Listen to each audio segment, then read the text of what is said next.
Generally speaking, crypto is uncorrelated by pretty much every metric you look at. It has passing correlation. Sometimes it follows bond yield, sometimes it follows tech stocks, sometimes it follows nothing at all, sometimes it follows the dollar. But generally, it's uncorrelated over anything more than a few months.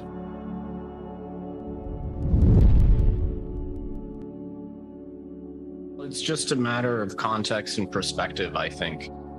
If you look at the numbers, we find that it's around 0.04% of global primary energy consumption. Crypto exchanges and other companies providing services tied to digital assets are racing to sever business with clients in mainland China. If they can scale it fast enough and build it robust enough, when the other system eventually fails, most of us will be safe.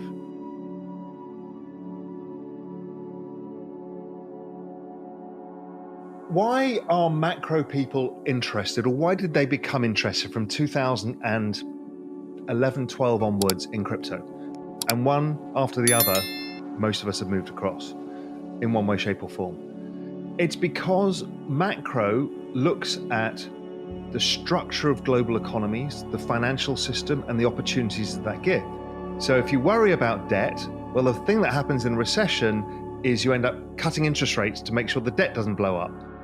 The lower the interest rates go, the more the debt goes up. And so you end up in this mess. That was 2000. 2001, that big recession comes. The Federal Reserve and all of the central banks cut interest rates to try and stimulate the economy so the debt doesn't blow up. And that leads to the housing bubble. Because everyone thinks interest rates are free, buy houses. That leads us into 2008. Now we've got this super indebted system, record household debt, record corporate debt, record government debt, record housing debt, and we blow up the whole thing.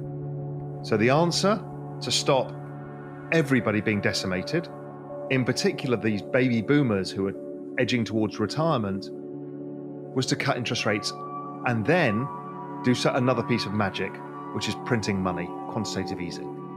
So it created what seems to be an enormous asset bubble, and we'll come a bit onto that later. But that whole thing, everyone looks at in the macro world and said, this is going to blow up. And the only way it's not going to blow up is if we got an alternative. Generally speaking, crypto is uncorrelated by pretty much every metric you look at. It has passing correlation. Sometimes it follows bond yield, sometimes it follows tech stocks, sometimes it follows nothing at all, sometimes it follows the dollar. But generally, it's uncorrelated over anything more than a few months. Except one point, which is in a panic. And everything is correlated in a panic, because that's when the system that's over-levered says, hey, I need some margin. So, that's the deposit you put on a house for your mortgage. But this is a real-time system. So the banks say, hey, listen, your investment's gone down. I need some surety from you. So people sell anything. What is the Bitcoin blockchain going to be used for, and how many people are going to use it? We don't know. But I'm not going to price that at zero. If I did, it would be priced like gold. But if you're going to price it as some probability of some huge exponential outcome, well, then it's going to be more volatile because you have to keep reassessing that. And it's going to trade in this ridiculous fashion where it can move in huge increments very fast. Also can drop, but it's based on the probabilities of the future. So this whole space is going to follow Bitcoin. And some of it will be uncorrelated for periods of time because there's something else going on, a bigger driver. But generally speaking, in the risk-off events, when people have got excessively bullish, they'll probably repatriate back to Bitcoin, probably Ethereum as well. But when they're feeling confident, like people are today, they're moving further out the risk curve. So they're buying, JPEG rocks, and that's further out the risk curve. So there is correlations and non-correlations, but overall, it's not correlated to the existing financial system over a meaningful period of time, apart from a 2-week, 1-month panic. The other thing is the governments have kind of bankrupt by having spent so much money trying to bail out the economy so many times that they're going to tax you more. So therefore your income's going to be less, your future's going to be less. This is not good.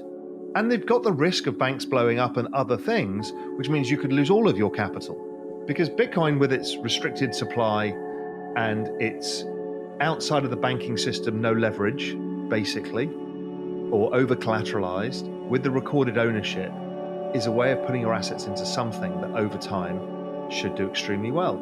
Even if it's just because the central banks keep debasing the currency, Bitcoin will go up just by that amount.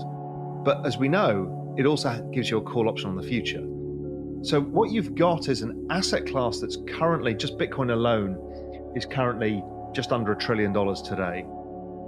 If we look at the size of the global equity markets, global bond markets, global real estate markets, they're all between 100 and $200 trillion. So it's the opportunity of everybody's lifetime to actually create wealth, and it protects your wealth for the factors such as excessive taxation, although you can't really get out of the tax system, but it gives you optionality. It also gets you out of this currency debasement cycle that we're in. Also, we're in a very difficult world. Part of my exponential age thesis is the rise of technology such as AI, robotics, and all of these things. These are all going to be taking jobs away and opportunities. Salaries can't go up over time because you're competing with the machines. And if not, you're competing with somebody else elsewhere in the world. And we've got the baby boomers in the workforce at the same time as their kids, which has never happened before. So there is no salary going up. So the only way of generating wealth is to make the right investment decision, or be lucky enough to start a business, or be in a business that pays more money. So that's the magnitude of the opportunity of this life raft and what it can do for people. And then I started to realize it had other benefits. So I started investing in 2013. 13 in Bitcoin. The first time I bought it went up 100% and I sold it immediately. I'm like, wow, that happened in a month. Didn't quite understand what this thing was. And I did a lot of research on it over time and have been involved. But to me, this was this parallel financial system that I called it. Well, it wasn't actually parallel, it was convergent. So we had this convergent new financial system, was still pretty nascent, and this beast of a financial system that was being taped up and held together.